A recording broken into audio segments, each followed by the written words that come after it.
하나님 말씀 보도록 하겠습니다. 하나님 말씀은 마가복음 6장 45절에서 52절까지 말씀입니다.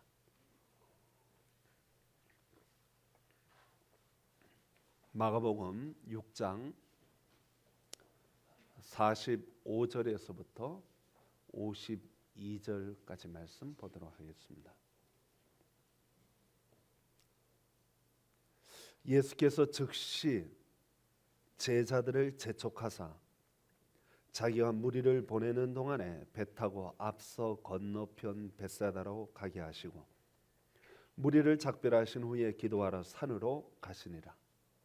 저물매 배는 바다 가운데 있고 예수께서는 홀로 무태에 계시다가 바람이 거스름으로 제자들이 힘겹게 노젓는 것을 보시고 밤 사경쯤에 바다 위로 걸어서 그들에게 오사 지나가려고 하시매 제자들이 그가 바다 위로 걸어오심을 보고 유령인가 하여 소리 지르니 그들이 다 예수를 보고 놀람이라. 이에 예수께서 곧 그들에게 말씀하여 이르시되 안심하라 내니 두려워하지 말라 하시고 배에 올라 그들에게 가시니 바람이 그치는지라. 제자들이 마음에 심히 놀라니 이는 그들이 그 떡 떼시던 일을 깨닫지 못하고 도리어 그 마음이 둔하여 졌음이러라. 아멘. 기도하고 말씀 나누도록 하겠습니다. 하나님 아버지 감사합니다.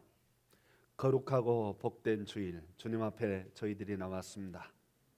우리의 마음을 다하여 우리의 뜻을 다하여 우리의 정성을 다하여 주 하나님께 예배하고 하나님께 영광 돌리는 이한 시간이 되게 하여 주옵소서. 주님 만나고 돌아가는 시간 되게 하여 주시옵소서. 말씀을 통하여 주님의 은혜를 경험하고 말씀을 통하여 우리의 심령이 새로워지는 생명의 역사가 있게 하여 주시옵소서. 부족하고 연약한 종입니다. 하나님 사용하여 주시고 하나님의 말씀을 오류 없이 바로 증거할 수 있도록 주 하나님 축복하여 주시옵소서. 주께서 종을 붙들어 사용하여 주실 줄 믿고 예수님 이름으로 기도하옵나이다. 아멘.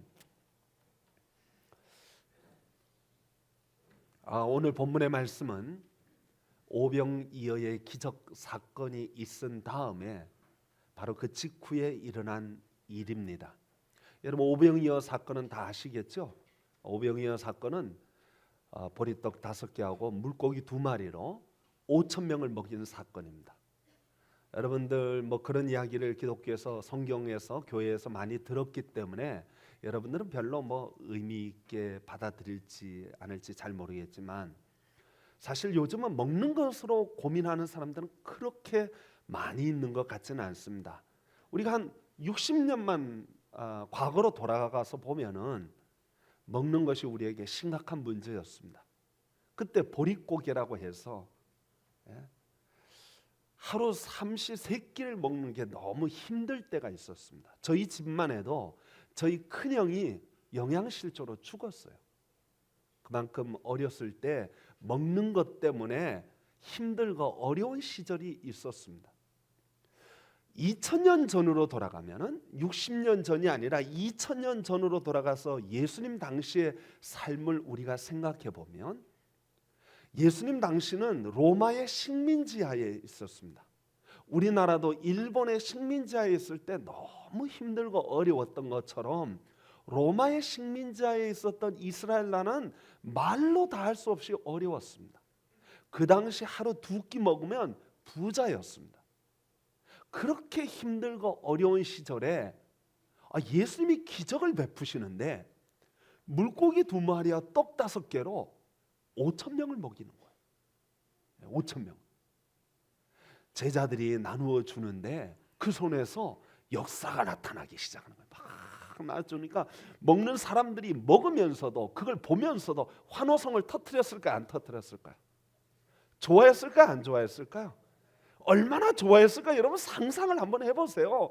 뭐 그냥 막 떡이 마술도 아니고 막 쑥쑥 나오는 거예요. 계속 나눠주면은 너무 기분이 좋고 너무 감사하고 막 이야 세상에 이런 일이 어디 있느냐. 그들이 깜짝 놀랐습니다. 그리고 그들이 내린 결론이 하나 있습니다. 그 내린 결론은 요한복음 6장 15절에 오병이어의 기적 사건이 있는데 요한복음 6장 15절에 이렇게 기록하고 있습니다. 그러므로 예수께서 그들이 와서 자기를 억지로 붙들어 임금으로 삼으려는 줄 아시고 다시 혼자 산으로 떠나가시니라. 여러분, 오병이어의 기적 사건을 경험한 사람들이 결론 하나 내렸습니다. 예수님이 우리 왕이 되시면 먹고 사는 문제는 최소한 걱정 없겠다. 예수님이 우리 왕이 되시면 잘 먹고 잘 입고 잘 살 수 있겠다. 그들이 그렇게 생각했습니다. 그래서 왕이 되소서, 왕이 되소서. 아마 5천 명이요 전부 다 서서 오른손 다 들고 예수님을 왕으로, 예수님을 왕으로 소리쳤을까 안 쳤을까요? 저는 쳤다고 믿습니다. 손을 들고 예수님을 왕으로, 예수님을 왕으로, 국회로 보냅시다 막 소리를 치는 거죠. 얼마나 기분이 좋았을까요? 사람들이 막 환호성을 터뜨리는 거예요. 그런데 예수님이 왕이 되면 좋아할 사람이 또 있어요. 누구일까요? 제자들이에요. 이놈의 제자들은요, 예수님 따를 때부터 계산이 있었어요. 예수님이 왕이 되시면 누가 오른편 앉을까? 누가 왼편 앉을까? 내가 수제자인데 좀 수제자가 아닌 약간 옆에 있는 요한의 어머니는 야, 이거 내가 청탁을 내야 되겠다. 벌써 그때부터 치맛바람이 이제 불기 시작한 거예요. 예수님 왕이 되시면 우리 아들을 좀 좋은 자리로 해주세요. 그랬으니 5천 명이 막 소리를, 남자만 5천 명이에요. 여자와 아이들까지 합치면 한 2만 명이 넘는 사람들이 예수님을 국회로, 예수님을 국회로 막 소리 지를 때 제자들이 옆에서 여러분 그거 아닙니다. 우리 예수님이 원하시는 것은 하나님의 나라지 세상 나라가 아닙니다 하고 그들을 막았을까요? 아니면 옆에서 예수님 때는 왔습니다. 드디어 이제 때는 왔습니다. 이제 한번 역사를 이루어야 되지 않을까요?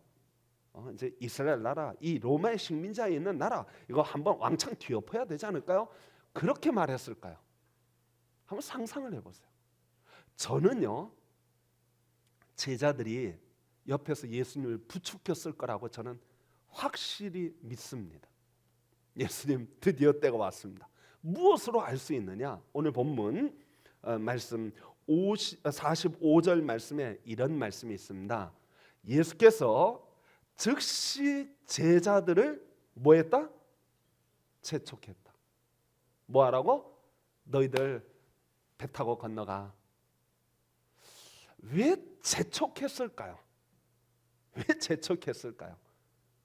그냥 야 너희들 가라 그런 게 아니라 재촉해서 야 너희들은 나에게 도움이 안 되는구나.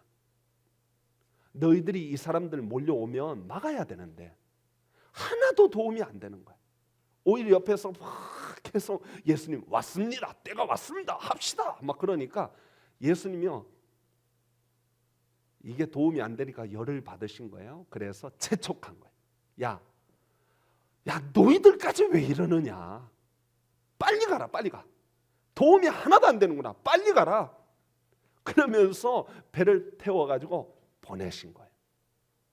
그리고 예수님을 무리들을 다 내보내시면 나 그런 뜻 아닙니다. 나 그런 사람 아닙니다. 하고 그들을 물리치고 산에 올라가서 기도하셨다. 이게 오늘 본문의 시작입니다. 여러분 예수님 무슨 기도하셨을까요? 전 또 상상을 해봅니다. 어떤 성경학자들은 예수님께서 거기서 기도하실 때 예수님이 잠시 잠깐 시험을 받았다. 그래서 정말 때가 온 거 아닌가? 정말 한번 뒤집어 볼까? 그런 유혹을 받으셔서 하나님 시험에 들게 하지 마시고 다만 하나님 뜻대로 하옵소서 그렇게 기도하셨을 거라고 추측하는 성경학자들이 있습니다. 근데 저는 동의하지 않습니다. 예수님께서는 일찍이 광야에서 사단 마귀에게 시험을 받은 적이 있어요. 40일 동안 굶주리는 가운데 예수님이 시험을 받았어요. 사단 마귀가 와서 돌을 가지고 이걸 떡 떡으로 만들어서 먹어봐라 뭐 그러기도 하고, 내 앞에 무릎 꿇어 절하면 내가 세상의 모든 것을, 세상의 나라와 권세와 모든 것을 다 주겠다고 말씀하셨지만, 예수님 뭐라고 말씀하셨어요? 사단아, 내 뒤로 물러가라. 40일 굶었음에도 불구하고 예수님은 오히려 더욱더 든든해서, 사단아 내 뒤로 물러가라. 이 씨도 안 막히는 소리를 어디서 하느냐, 당장 물러가라. 그렇게 말씀하셨던 예수님께서 5천 명이 소리 지른다고 거기에 유혹을 받았을까요? 저는 그렇게 생각하지 않습니다. 오히려 예수님이 그 밤 거기서 기도하신 가장 중요한 이유는 제자들이다. 그동안 제자들을 데리고 다니면서 수도 없이 하나님 나라를 이야기하셨어요. 하나님의 비전을 말씀하셨어요. 이스라엘 나라가 앞으로 이 세상 나라를 건설하는 것이 아니라 하나님의 나라를 건설해서 하나님의 영광을 드러내고 하나님의 뜻을 드러내야 한다 하는 것을 수차례 설교하고 말씀하시고 가르치셨어요. 제자들을 데리고 다니면서 그걸 가르치시고 그것이 얼마나 확실한가를 보여주시기 위하여 다 기적도 베푸시고 능력도 베푸셨어요. 그런데 그 사랑하는 제자, 누구보다도 예수님의 마음과 뜻을 헤아려야 하는 그 제자들이 예수님의 마음은 헤아리지 못하고, 많은 사람들이 소리친다고 부하내동하여 예수님에게 오히려 왕되소서 왕되소서 하니까 예수님 너무 실망한 거예요. 내 마음 알아주는 사람이 없구나, 내 뜻을 알아주는 사람이 없구나, 하나님의 뜻과 하나님의 나라를 위하여 정말 그 마음을 이해하고 사는 사람이 없구나, 그런 생각을 하지 않았을까요? 예수님 그런 말씀하셨어요. 여우도 굴이 있고 공중에 나는 새도 깃들일 거처가 있는데 인자는 머리 둘 곳이 없다 말씀하셨어요. 지도자는 항상 외로운 법입니다. 특별히 하나님의 나라와 그 의를 위하여 살려고 하면은 외로운 법이에요. 예수님이 내 사랑하는 제자들 이것들 보니까 싹수가 노래, 벌써부터 생각하는 게 오른쪽 왼쪽만 생각하지 누가 뭐 돈 많이 차지할까, 누가 권세할까, 이 싹수가 노랗거든요. 그러니까 야, 이것들 갖고는 안 되겠다, 새로 제자 뽑아야 되겠다, 그러고 기도하셨을까요? 전 그렇게 생각하지 않습니다. 비록 미련하고 둔하지만, 비록 세상 욕심이 많지만, 그러나 한번 택한 제자는 예수님 포기하지 않습니다. 우리 하나님도 택한 저와 여러분들을 포기하지 않으실 줄 믿습니다. 비록 둔하고 미련하고 어리석지만 하나님 우리 포기하지 않아요. 우리를 위하여 기도하셔요. 예수님은 밤이 맞도록 기도하십니다.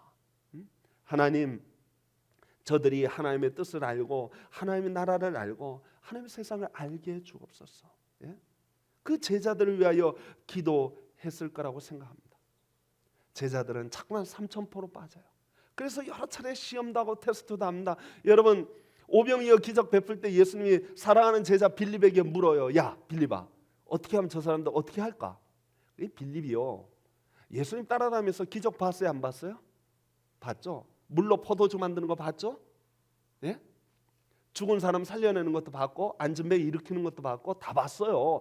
예수님이 얼마나 능력이 많고 대단한지 다 봤어요. 그런데 어떻게 할까 그랬더니요, 예수님 능력이 많으신데 무슨 걱정이 있습니까? 이래야 되는데 이 사람은요 즉각적으로 무슨 생각했어요? 동계산부터 탁 했어요. 주판 탁 두드리니까 예수님 최소 200데나리온 갖고도 부족할 것 같습니다. 200데나리온이라면 한 데나리온이 한 사람의 일당입니다. 품삯이에요. 요즘 일당 품삯을 뭐 얼마 줄까요? 한 10만 원으로 편하게 10만 원으로 계산하면 200데나리온이면 2천만 원. 2천만 원 갖고도 부족할 것 같습니다. 그러는 거예요. 예수님이 기가 막힌 거예요. 야, 내가 지금까지 데리고 다니면서 하나님의 능력을 베풀었는데, 하나님의 역사를 보여주었는데 기껏 생각하는 게 돈 계산이에요. 성도 여러분, 우리도 교회 일하면서 하나님의 일을 하면서 하나님 우리에게 물으실 거예요. 어떻게 하면 좋을래? 어떻게 이 하나님의 일을 감당할래? 어떻게 하면 이 사명 감당할래? 하고 물으면 우리는 대번에 무슨 계산부터 해요? 돈 계산부터 하지 않을까요? 얼마가 들까? 요즘요 큰 교회, 우리나라 대형 교회들이 분쟁이 많아요. 싸움이 많아요. 왜 싸울까요? 왜 갈라질까요? 왜 머리끄댕이 잡고 그렇게 싸울까요? 거의 대부분의 문제는 90% 이상의 문제는 돈 문제입니다. 그분들이 돈 갖고 싸울 때 그런 생각을 가지고 싸웁니다. 하나님께 드린 헌금인데, 우리가 정성을 모아서 드린 하나님께 드린 헌금인데 함부로 단 한 푼이라도 허투루 쓰는 게 있을 수 있느냐? 이런 부정과 부패는 교회에서부터 척결해야 된다. 깨끗하고 정확하게 사용돼야 된다. 우리 하나님께 바친 돈 얼마나 귀한데 정말일까요? 하나님이 돈을 그렇게 귀하게 생각할까요?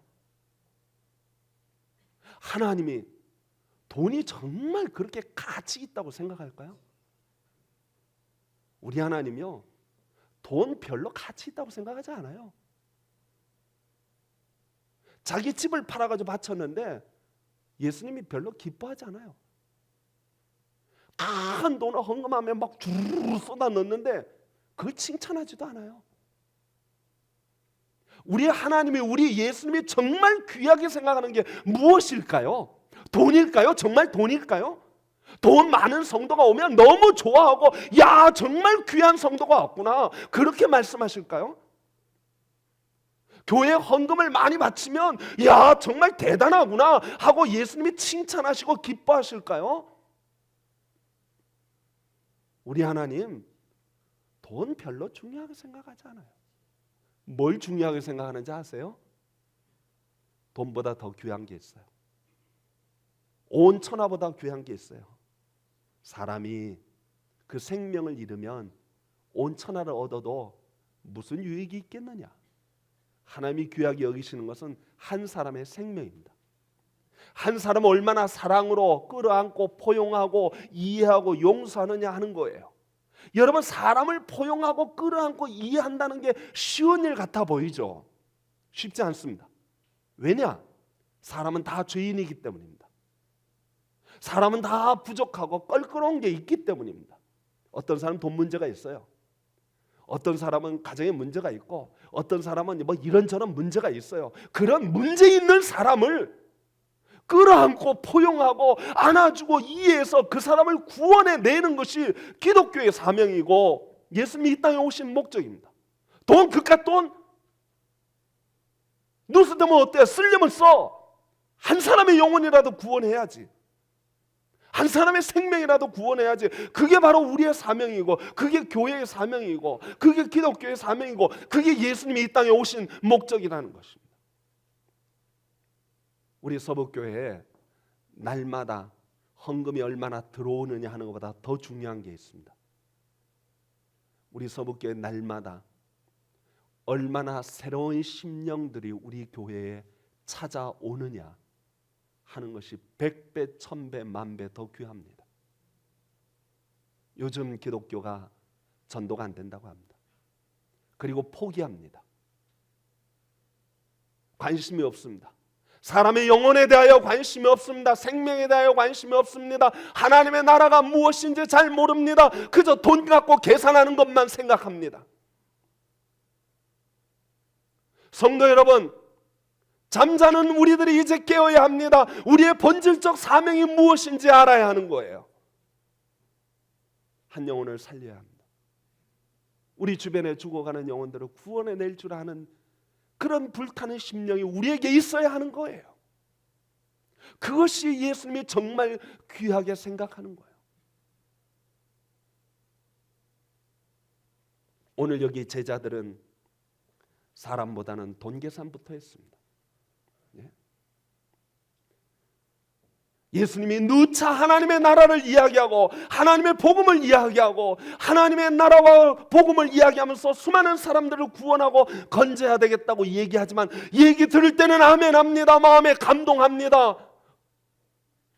때로 눈물도 흘립니다. 그러나 잠시 한눈 팔면 세상으로 돌아가 세상적인 계산부터 합니다. 세상은 뭐가 중요해요? 세상에서는 넘버원이 돈입니다. 세상에서는 그게 최고입니다. 그러나 하나님의 나라인 교회에서는 사람이 최고입니다. 사람의 생명이 중요하고 부족하고 연약하지만 그들을 끌어안는 것이 교회여야 하는 것입니다.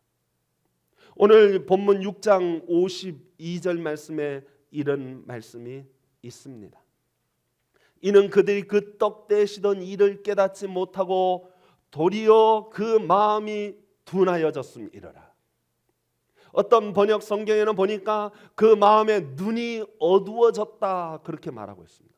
또 다른 성경에 보니까 그 마음이 닫혔다라고 표현하고 있습니다.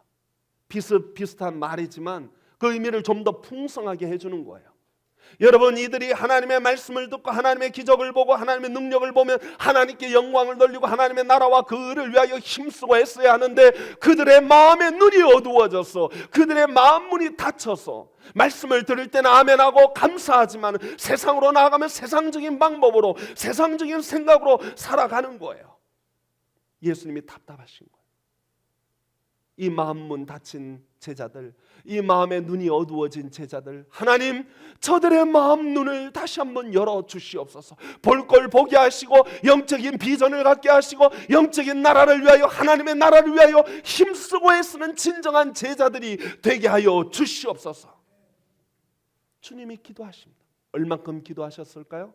오늘 본문 48절 말씀에 보니까 밤 사경 즈음에라는 말이 나옵니다. 밤 4경이면 새벽 3시부터 6시입니다. 그때는 전기가 없습니다. 불이 없어요. 해만 지면 새까매집니다. 아마도 예수님이 그 사람들 물리고 저녁 한 7시부터 기도를 하기 시작했다면 무려 8시간, 9시간 제자들을 위하여 기도하신 거예요.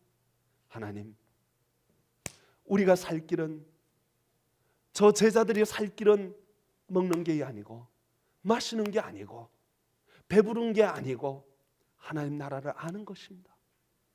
하나님의 영광을 아는 것이고 하나님의 뜻을 아는 것입니다.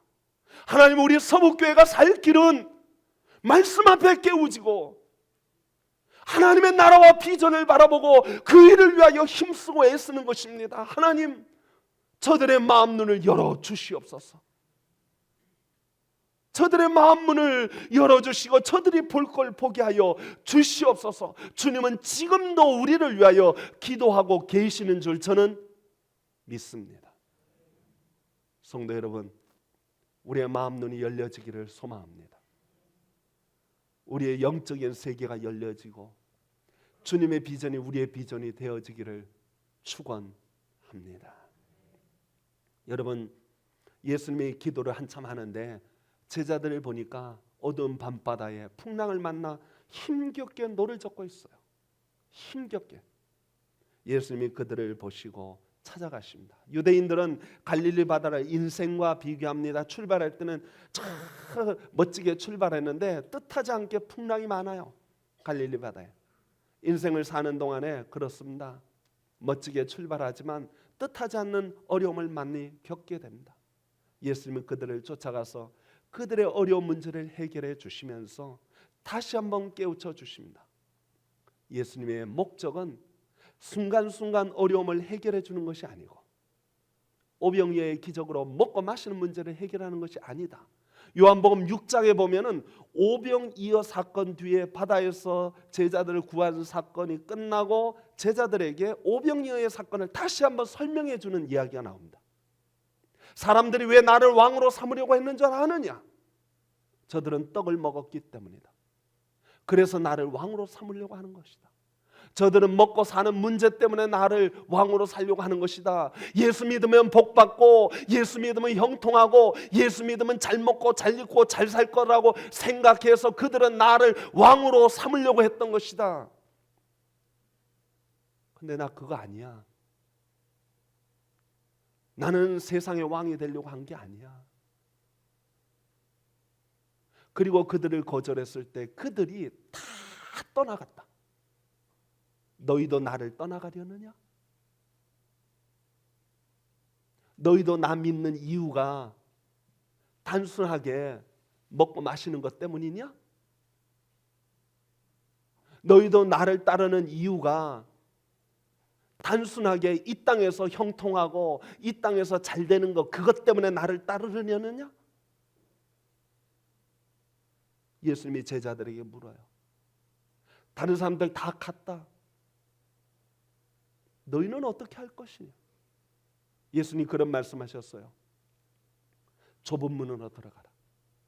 넓은 길로 가는 사람은 많고 그 길이 평탄하여 많은 사람이 가지만 너희는 세상 사람들이 간다고 다 좋은 게 아니다. 포장 잘 돼 있다고 다 좋은 게 아니다. 끝을 봐라, 끝을. 그 길은 멸망의 길이다. 비록 좁고 험한 길이지만 나와 함께 이 길 갈래? 이 길의 끝은 영광이고 영원이고 참된 평안이고 참된 감사가 있고 참된 기쁨이 있는 것이다. 나하고 같이 이 길 갈래? 베드로가 말씀합니다. 주여, 영생의 말씀이 주께 있사오니 우리가 네게로 가겠습니까? 나는 주님께 딱 달라붙어 있겠습니다. 주님 가까이 있겠습니다. 성도 여러분, 우리 예수님은 저와 여러분들에게도 그런 질문을 하실 줄 믿습니다. 여러분, 예수 믿는 이유가 무엇입니까? 여러분은 돈 때문에 예수 믿습니까? 그래서 교회에서도 돈이 제일 중요합니까? 먹고 사는 문제가 중요해서 그것 때문에 예수님을 믿고 있습니까? 세상에서 잘 되고 잘 입고 잘 먹고 잘 사는 것 때문에? 무엇 때문에 예수를 믿습니까? 여러분, 우리의 사명은 하나님 나라인 줄 믿습니다. 우리 주변에 진정 죽어가는 영혼들이 너무 많아요. 우리 주변에 예수 그리스도를 알지 못하고 참된 구원을 모르는 사람들이 너무 많아요. 흔히들 기독교를 기복 종교라고 비판하는 사람들이 있습니다. 그 비판의 의미를 제가 알고 있습니다. 그건요, 세상적인 것들을 너무 추구하는 것 때문에 이기적인 욕심과 목적 때문에 신앙생활하는 것을 비판하여 하는 말입니다만은 저는 기독교의 말로 기복 종교라고 믿습니다. 왜냐하면 기독교의 복은 진정한 복이기 때문입니다. 하나님 나라의 복이고 세상에서 누릴 수 있는 잠시 잠깐의 복이 아니라 영원한 복이고 세상에서 누리는 잠시 잠깐의 평안함이 아니라 영원한 평안이고 어떤 환경, 어떤 형편, 어떤 처지에서도 감사하고 찬송할 수 있는 그런 마음의 복, 영혼의 복, 그것이 우리에게 주어지기 때문에 저는 기독교는 진정한 복의 종교라고 믿습니다. 성도 여러분, 어느 복을 선택하시렵니까? 어떤 복을 선택하시렵니까? 다산 정약용은 그런 말씀을 하시더라고요. 복이 두 가지가 있다. 하나는 열복이 있고 하나는 청복이 있다. 열복은 세상 사람들이 말하는 권세를 향하여, 돈을 향하여, 명예를 향하여 막 악의 다툼 막 그걸 얻으려고 막 간다. 내가 다산이 그런 말이에요. 내가 조선 역사를 살펴보니까 그렇게 산 사람들 물론 얻었다. 영의정도 하고 좌의정도 하고 뭐 정승도 하고 뭐 다 한다. 그런데 그들의 결론이 뻔하다. 다 제명이 못 죽더라. 다 중간에 죽더라. 하나도 그 집안이 잘 되는 집안을 내가 본 적이 없다. 너희들은 열복을 구하지 말고 청복을 구해라. 비록 지금은 힘들고 어려워도 깨끗해라, 진실해라, 참되라, 열심히 공부하고 진실하고 참된 길 가면 역사가 너를 인정할 것이다. 그렇게 얘기하더라고요. 우리 하나님도 다산과는 좀 다르지만 세상적인 복과 영적인 복을 우리에게 얘기하고 있어요. 성도 여러분, 어느 길로 가시렵니까? 예수님은 우리에게 지금 질문하고 계십니다. 너희도 나를 떠나려느냐? 저와 여러분, 우리 서북교회 성도들은 주님을 따를 수 있는 성도들 되기를 축원합니다. 영적인 것, 하나님 나라를 위하여 힘쓰고 애쓰매 하나님이 역사하여 주옵소서. 하나님이 우리 서북교회 기적을 베풀어 주시옵소서. 하나님의 능력을 허락하여 주시옵소서. 기도하고 사모하면 사모하는 자에게 하나님의 역사하심이 능력이 나타날 줄 믿습니다. 기도하겠습니다. 하나님 아버지 감사합니다.